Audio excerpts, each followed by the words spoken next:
Since his election, President Donald Trump has faced increasing calls to remove him from office on both sides of the political spectrum.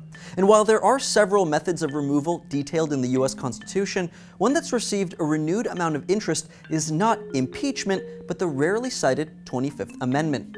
So what exactly does this method entail, and how likely is it to be used against Donald Trump? Well, the 25th Amendment was actually envisioned not as a method of removing the president from power, but instead a clarification of what would happen if the president was incapacitated, resigned, or died. According to Article 2 of the Constitution, in any of these cases, the vice president would take over, and Congress would be allowed to select another official to govern until the president could resume their duties or a new president be elected. That might sound straightforward, but it actually created a series of problems concerning succession of the presidency.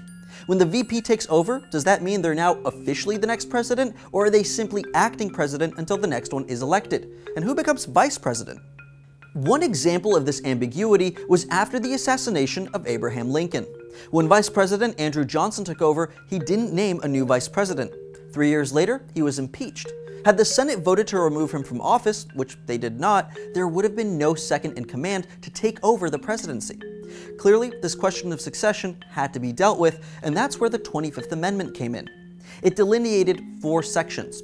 The first clarified that, yes, the vice president becomes the actual president if the former president is removed, dies, or resigns. The second states that when there's a vacancy in the vice president position, the president nominates a replacement who must be approved by a majority of Congress. The third standardizes what happens if the president becomes incapacitated and has to temporarily grant power to the vice president, which has most commonly been used for medical reasons. Those 3 sections have all been put into effect before, but the fourth, which is the process of revoking power from a sitting president, has never been used. It provides a method of removal where the vice president, along with the majority of, quote, principal officers of the executive departments, submit a joint declaration to leaders in Congress that the president can't fulfill their duties. So, in theory, should Vice President Mike Pence and a majority of executive department heads of Treasury, State, Justice, Interior, Agriculture, Commerce, Labor, Defense, Health and Human Services, Housing and Urban Development, Transportation, Energy, Education, Veterans Affairs, and Homeland Security agree that President Donald Trump should be removed, they can jointly submit such a declaration. But there's one big catch.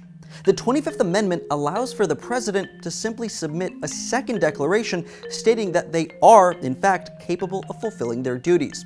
In that case, the VP and those department heads have to submit another declaration, forcing Congress to address the issue. From there, Congress gets 3 weeks to decide by a 2/3 majority whether or not the president can resume his position. In short, the 25th Amendment wasn't really designed to be used to remove a sitting president who wants to stay president.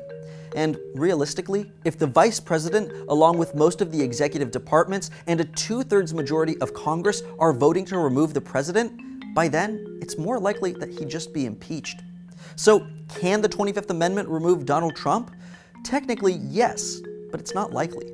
With such a low approval rating and so many calling for his removal from office, how did Donald Trump become president in the first place? Check out this video to the right explaining his unlikely election. Thanks for checking out Now This World. Don't forget to like and subscribe for more episodes just like this every week.